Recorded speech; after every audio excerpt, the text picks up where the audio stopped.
Welcome class. Today we will study architecture in the medieval period part 4.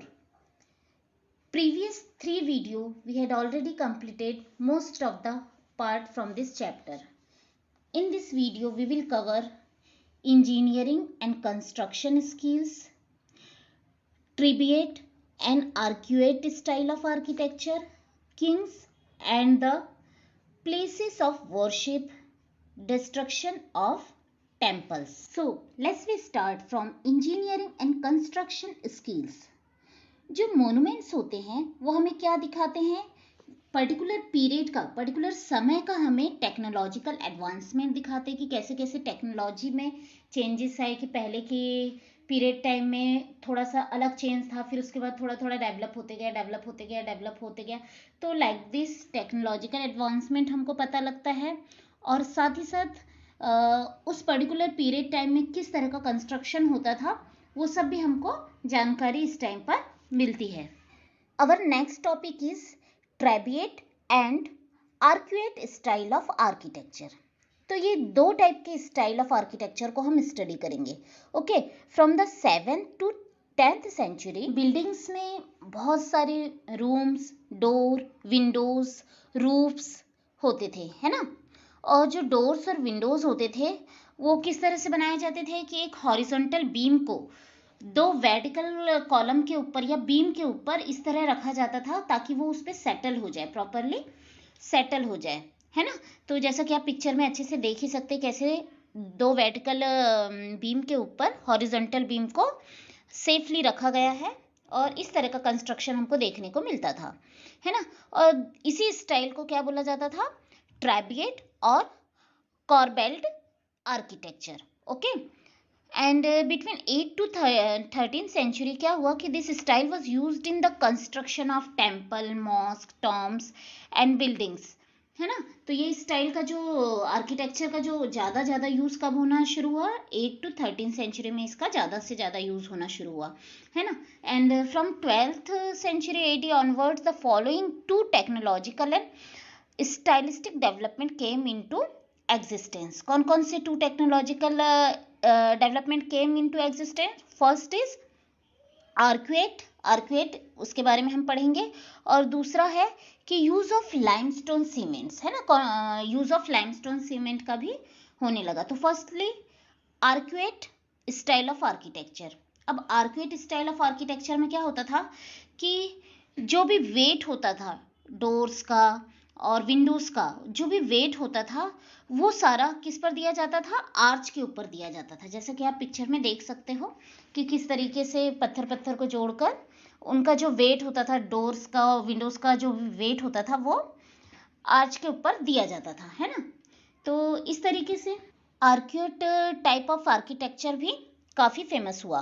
Then उसके बाद शुरू हुआ limestone cement. जब 12th सेंचुरी में थोड़ा एग्जिस्टेंस में आई तो लाइमस्टोन सीमेंट का ज़्यादा यूज़ किया जाने लगा, है ना, कंस्ट्रक्शन के लिए। क्योंकि ये जो सीमेंट होती थी, ये जो चूना पत्थर होता था उसे बारीक करके बनाई जाती थी, और जो स्टोन्स के पहले तो ईंट वगैरह नहीं होते थे ना, तो पत्थरों को एक के ऊपर एक रखकर इस लाइमस्टोन का यूज़ करके चिपकाया जाता था। तो इससे वो बहुत ही हार्ड हो जाती थी और मजबूत भी होती थी, है ना। तो इस वजह से क्या होने लगा, जब लाइमस्टोन का ज़्यादा से ज़्यादा यूज़ होने लगा तो इसका जो परिणाम ये हुआ, रिजल्ट ये हुआ कि the construction of huge structure became easier and faster also. तो बड़े बड़े जो स्ट्रक्चर या बिल्डिंग्स या मोन्यूमेंट्स बनाए जाने लगे, और वो क्या होते थे, बहुत ईजीली भी बन जाते थे और बहुत फास्ट भी बनते थे, और साथ ही ये मजबूत भी रहते थे, है ना। तो इस तरीके से हमने देखा कि ट्रेबिएट एंड आर्किट स्टाइल ऑफ आर्किटेक्चर क्या है और लाइमस्टोन सीमेंट का यूज़ कब से होने लगा था और उसकी वजह से क्या रिजल्ट हुए, है ना। Now next we will study about the kings and the places of worship. Okay guys, medieval period में क्या होता था कि जो किंग्स रहते थे वो टेम्पल और मॉस्क बहुत ही ब्यूटीफुली डिज़ाइन करवा के बनवाते थे। अब वो ऐसा क्यों करते थे, क्योंकि वो अपना पावर, वेल्थ एंड डिवोशन दिखाना चाहते थे कि हम इस गॉड को मानते हैं, ताकि जो भी उनके जो फॉलोअर्स और जो प्रजा रहती है वो उनके वर्क के लिए अट्रैक्ट हो जाए कि हाँ भाई हमारे राजा बहुत अच्छा काम कर रहे हैं, इस तरीके से। और जनरली क्या होता था कि जो राजा है ना, वो राजा और गॉड के नाम सिमिलर रखते थे। अब जैसे एग्जाम्पल ले लीजिए कि राजा राजदेवा कौन से गॉड की वर्शिप करते थे? राजा राजेश्वरम, है ना। तो अब दोनों के नाम सिमिलर हो गए। अब वो ऐसा क्यों करते थे? ताकि लोगों को लगे, जो प्रजा है उनको ऐसा लगे कि वो गॉड के प्रतिनिधि है ना। गॉड यहाँ आ नहीं सकते तो उन्होंने उनको भेजा है ऐसा किंग। तो दैट्स वाई उन लोग इस तरीके से नाम भी सेम रखते थे, अच्छे अच्छे मंदिर, टेम्पल, मॉस्क बनवाते है ना, और अपना पावर, वेल्थ और डिवोशन गॉड के प्रति दिखाते थे। ऐसा सिर्फ हिंदू राजा लोग ही नहीं करते थे, मुस्लिम किंग भी ऐसा ही करते थे। वो भी अपने आप को शेडो ऑफ गॉड मानते थे कि वो गॉड की शेडो है, क्योंकि गॉड यहाँ आ नहीं सकते, इसलिए उन्होंने एज अ किंग किंग्स को भेजा है यहाँ पर, किसकी? प्रजा की देखभाल करने के लिए, है ना। तो एक इंस्क्रिप्शन के अकॉर्डिंग, जो कि कुवैत अल इस्लाम मॉस्क में लिखा हुआ है, कि जो अलाउद्दीन है उसे किंग, उसकी जो क्वालिटीज़ है, उसमें कौन कौन सी क्वालिटीज़ थी? मूसा और सुलेमान की क्वालिटी थी, जो कि बहुत न्यायप्रिय व्यक्ति हुआ करते थे पास्ट में। तो जो अलाउद्दीन में है ये सारी क्वालिटी थी, इसलिए भगवान ने स्वयं बोला था कि अलाउद्दीन ही राजा बनेंगे। तो इस तरह का भी इंस्क्रिप्शन में लिखा हुआ है एक मॉस्क में, है ना।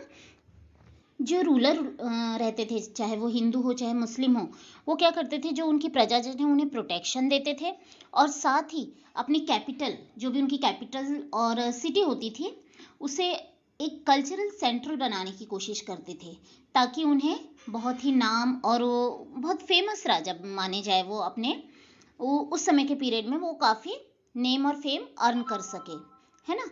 तो जो प्रजाजन है वो सोचते थे कि राजा है तो वो न्याय जरूर देगा। उन्हें ऐसा लगता था कि राजा है तो वो बारिश, रेन एंड उनकी क्रॉप्स के लिए जो चाहे वो कर सकता है, यानी राजा पर उनका अंधविश्वास था, है ना। अब इस अंधविश्वास को फुलफिल करने के लिए राजा क्या करते थे कि वाटर अवेलेबल हो उनके राज्य में हमेशा, तो वो टैंक कंस्ट्रक्ट करवाए उन्होंने। फिर जो रूलर है उन्होंने क्या स्टार्ट कर दिया कि जो भी टेम्पल, मॉस्क या गुरुद्वारा होते थे उसके आसपास उन्होंने बड़े बड़े टैंक या वेल बनवाना शुरू कर दिया, ताकि वाटर हमेशा अवेलेबल हो। ऐसे ही सुल्तान शमसुद्दीन इल्तुमिश, जो कि कब था उनका वर्किंग पीरियड? AD 1210 to 1236। इन्होंने क्या किया था? हौजी सुल्तानी नामक वाटर टैंक बनाया था, बहुत बड़ा वाटर टैंक बनवाया था, ताकि उन्हें जो प्रजा है वो हमेशा रिस्पेक्ट दे और उनकी प्रजा को कभी भी वाटर की कोई कमी ना हो। इससे हमको ये समझ आया कि जो भी राजा रहते थे वो मेडवल पीरियड में कोई भी कंस्ट्रक्शन करते थे तो उसके पीछे उनका रीज़न क्या होता था, है ना। Now we will study about the destruction of the temples. कोई भी डिस्ट्रक्शन यदि हुआ तो वो क्यों हुआ, that we will study here. Temples were generally destroyed for the following reasons. First, since temple demonstrated kings power, wealth and his devotion to god. तो जो किंग्स है वो उनका ये जो सिग्निफिकेंट था कि उन्होंने ये टेम्पल बनाए, अच्छे अच्छे टेम्पल बनाए, जो कि उनके पावर और वेल्थ और उनके गॉड के प्रति डिवोशन को शो करते हैं। तो अब यदि कोई इन्वेडर्स या बाहर से कोई आक्रमणकारी आता है तो वो सबसे पहले उन बिल्डिंग्स को डिस्ट्रॉय करने की कोशिश करता है, जैसे कि टेम्पल्स और मॉस्क हुए, है ना। अब हम एग्जाम्पल ले लेते हैं कि पांड्यन राजा श्रीमारा श्रीवल्लभ ने श्रीलंकाई राजा सेना 1, जो कि AD 831 और AD 851 के बीच में हुआ था युद्ध, उसमें उन्होंने राजा सेना नंबर 1 को हराया, और उन्होंने वहाँ पर जो भी बुद्ध की प्रतिमा थी, स्वर्ण गोल्डन स्टैचू था, उसे अपने राज्य में लेकर आ गए।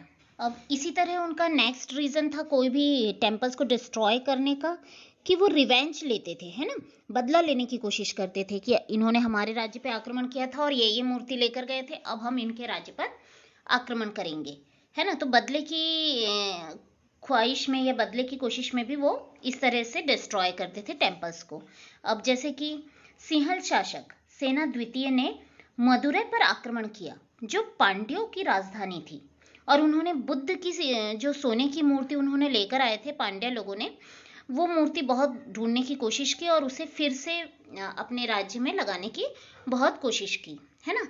तो इस तरीके से हम समझ सकते हैं कि रिवेंज के लिए भी जो उस समय के किंग है वो टेम्पल्स को डिस्ट्रॉय करते थे। इसका जो थर्ड रीज़न था कि जो राजा लोग थे वो बहुत ही ऑनर फील करते थे जब उन्हें कोई भी डिफीटेड राजा के राज्य में से कोई स्टैचू या कोई भी चीज़ लाने का मौका मिल जाए, तो इस तरीके से वो अपने आप को बहुत ही ग्रेट ऑनर फील करवाने के लिए इस तरह का काम करते थे, है ना।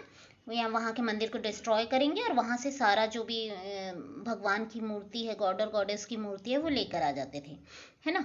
तो ये भी एक है अपने प्रजाजनों के सामने साबित करना कि no we are the best, है ना। तो लाइक दिस। अब ऐसे ही फोर्थ रीज़न ये था कि जो रूलर्स थे वो क्या करते थे कि वो they are the superior in political and military power, है ना। अपने आप को सुपीरियर बताने के लिए वो इस तरह के अटैक करते थे और वहाँ का जो भी सामान था और जो भी मूर्ति वगैरह उन सबको लूट कर ले आते थे। जैसे इसका बहुत ही अच्छा एग्जाम्पल हमको देखने को मिल सकता है कि जो सुल्तान मोहम्मद ऑफ गजनी था, उन्होंने अपने रास्ते में आई हुई सब टेम्पल्स को डिस्ट्रॉय किया, गांव के गांव उन्होंने लूट लिए थे और अपने राज्य में वो सारा लूट का माल लेकर चले गए थे। तो इस तरीके से उन्होंने अपने आप को यह साबित करने की कोशिश की कि he was the great hero of Islam. तो now we had completed already this chapter architecture in the medieval period. You watch all the videos in sequence, then you can understand all the points very easily. Thank you guys.